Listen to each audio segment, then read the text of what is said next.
J'espère que tout va pour le mieux de votre côté. J'espère sincèrement que vous tenez la forme.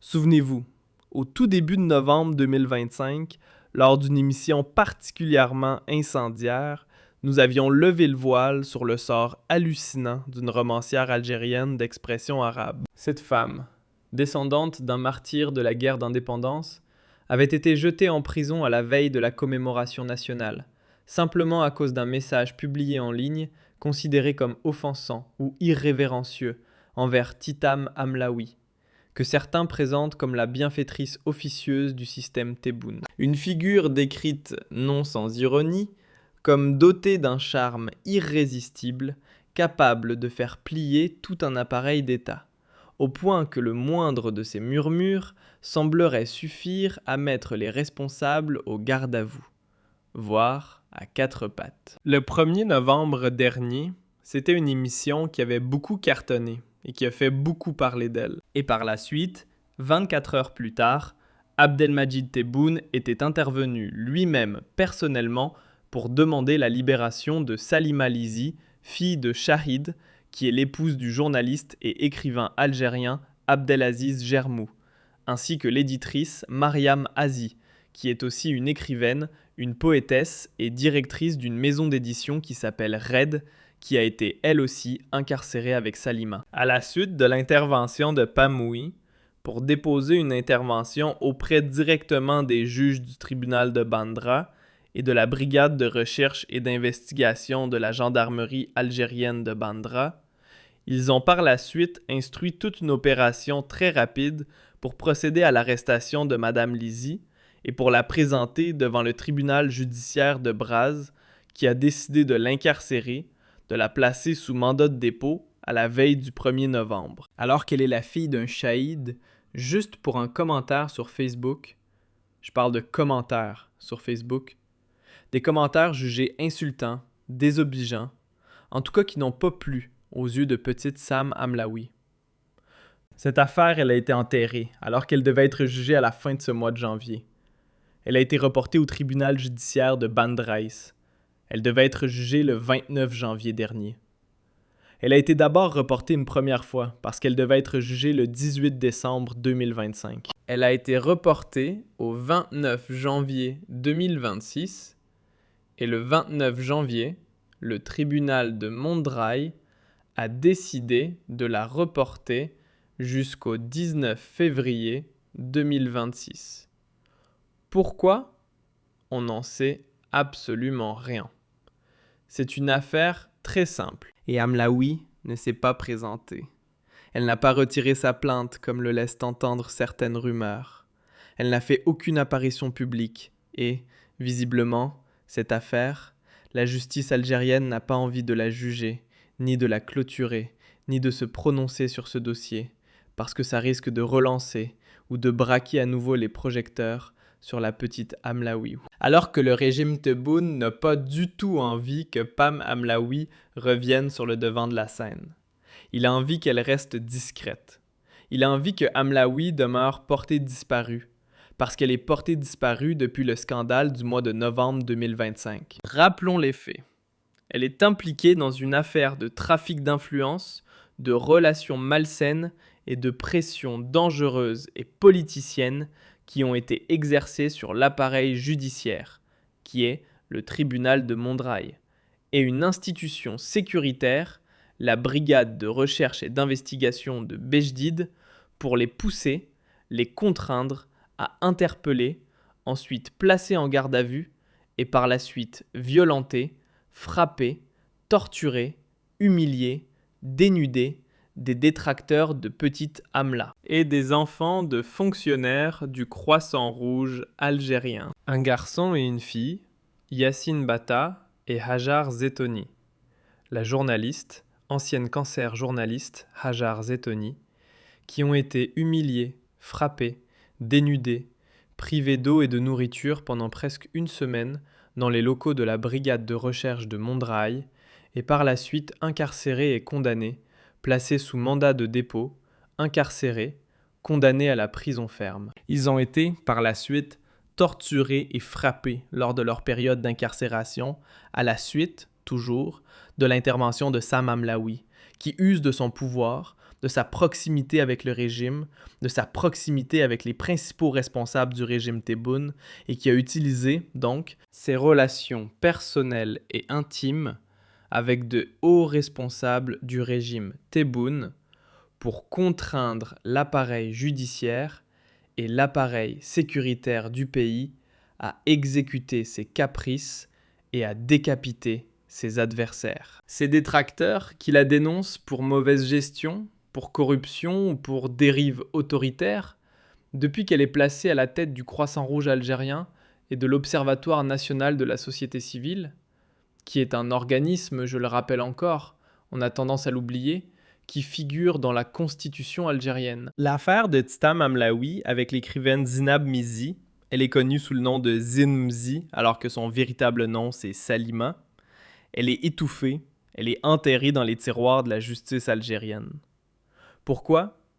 Parce que la justice algérienne n'a pas envie de relancer la polémique Hamlaoui. Parce que si Hamlaoui se présente au tribunal de mandat, il faudra juger cette affaire. Et la justice devra s'expliquer sur le pourquoi et le comment les gendarmes ont rapidement procédé à l'arrestation d'une femme âgée de plus de 65 ans, fille de Shahid, à la veille du 1er novembre. Et ensuite, les juges de Trailles doivent s'expliquer aussi. Au nom de quoi ils se régalent? Sur quelle base ils ont décidé de placer en détention Zinab juste pour un commentaire sur Facebook contre Hamlaoui? Donc la justice est responsable et coupable d'un crime, qui est la privation de liberté, l'emprisonnement arbitraire, la détention arbitraire et l'arrestation arbitraire d'une citoyenne, qui plus est âgée, une maman, une mère de famille, écrivaine et poétesse respectable dans les milieux littéraires arabophones, juste pour protéger, pour faire plaisir et pour les beaux yeux de Sam Hamlaoui. Parce que c'est Titam Hamlaoui qui a instruit, pour dire la vérité, qui a manipulé les gendarmes et qui a manipulé les services de sécurité juste pour neutraliser tous ses adversaires.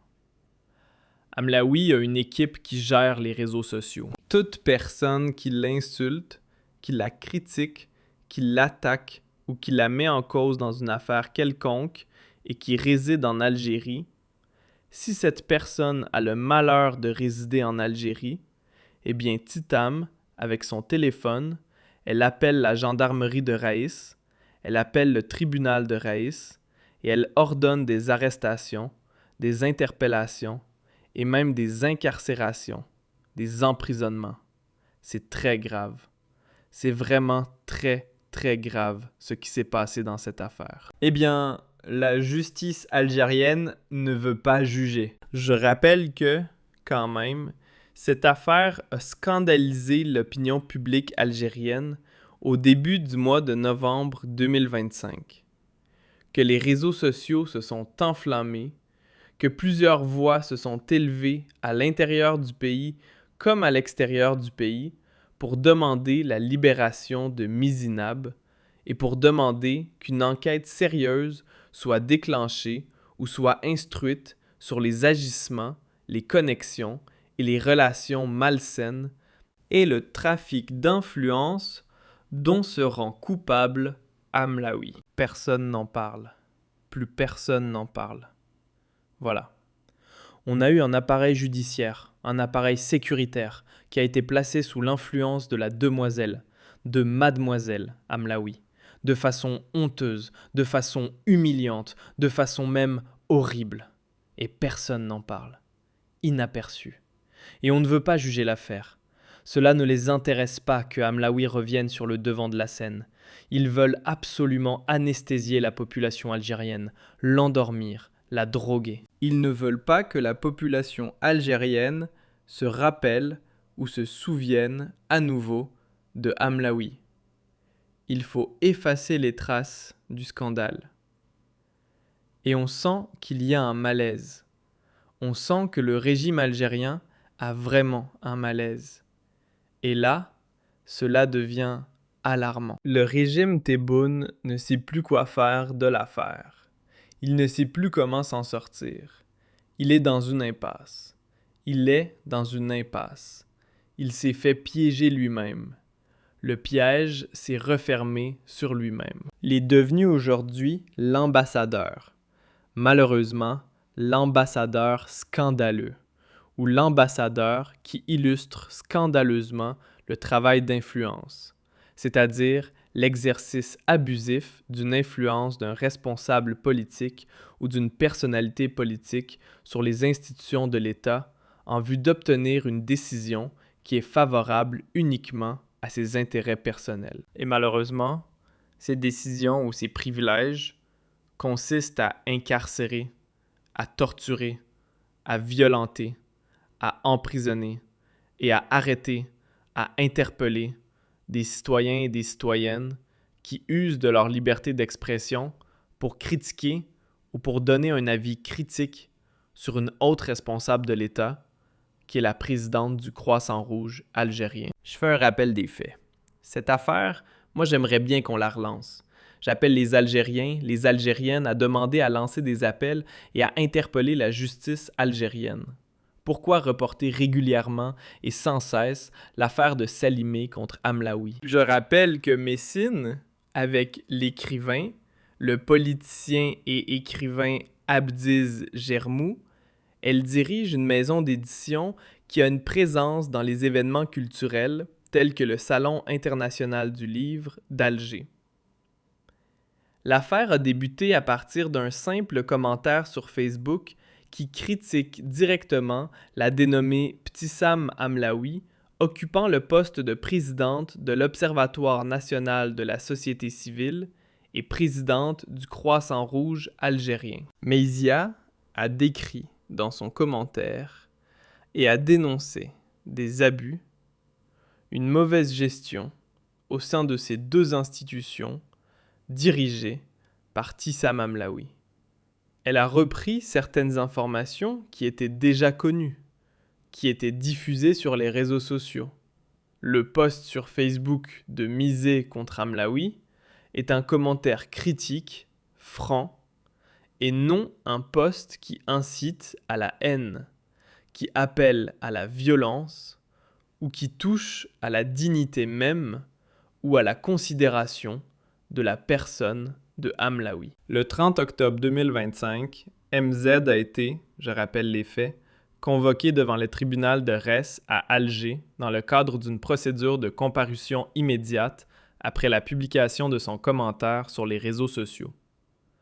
Rapidement, dès que Amlaoui a déposé une plainte contre elle, les juges et les gendarmes de la brigade de recherche de Bjid et les gendarmes de la brigade de recherche de Bmondray, deux brigades de gendarmerie distinctes, ont accéléré les procédures. Les juges du tribunal judiciaire de Rès ont accéléré les procédures pour juger et faire comparaître Zinébé, alias Salimamé, l'écrivaine.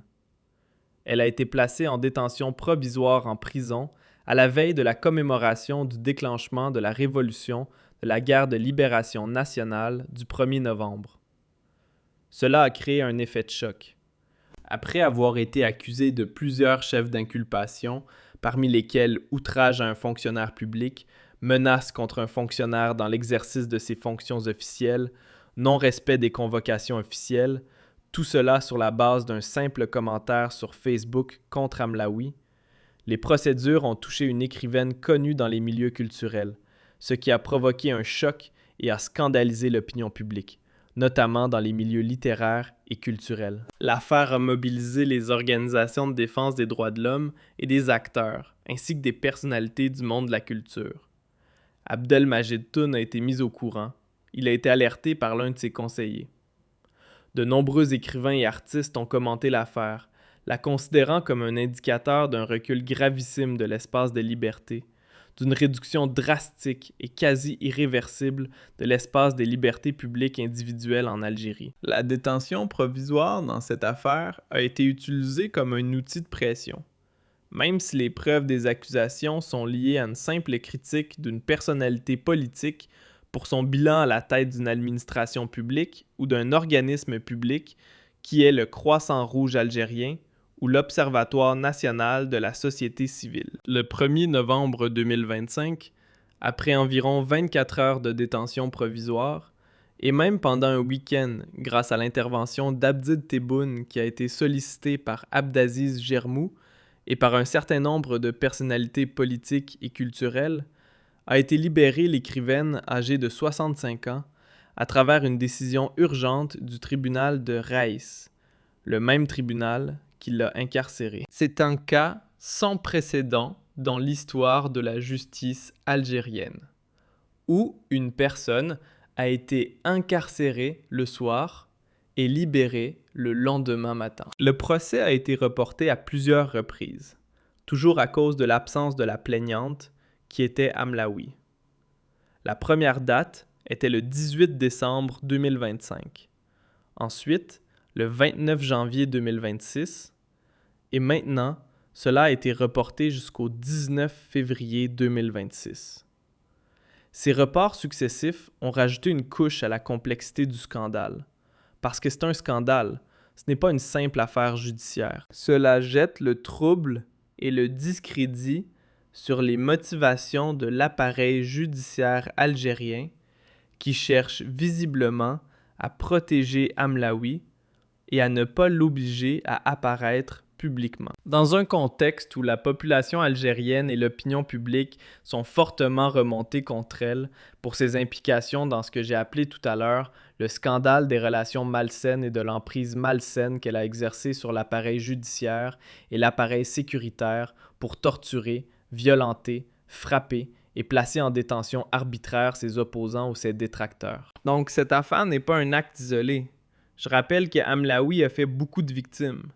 Yassine Benchatta et Hadjar Zoné ont eu le courage de s'exprimer au mois de novembre 2025. Malheureusement, ce courage n'a quasiment servi à rien puisque Amlaoui n'a pas été relevée de ses fonctions. Elle n'a pas été sanctionnée. On lui a juste demandé de se taire, de ne plus s'exprimer et de ne pas faire d'apparition publique. Mais elle continue de profiter de ses privilèges. Elle continue d'être payée par l'État. Elle continue d'occuper ses fonctions en toute impunité, ce qui est un scandale terrible pour moi. L'affaire, c'est avec l'affaire Farji. Ce sont les deux plus gros scandales de l'année 2025, l'année dernière, et ce sont parmi les deux plus gros scandales depuis le début de l'ère Tebboune.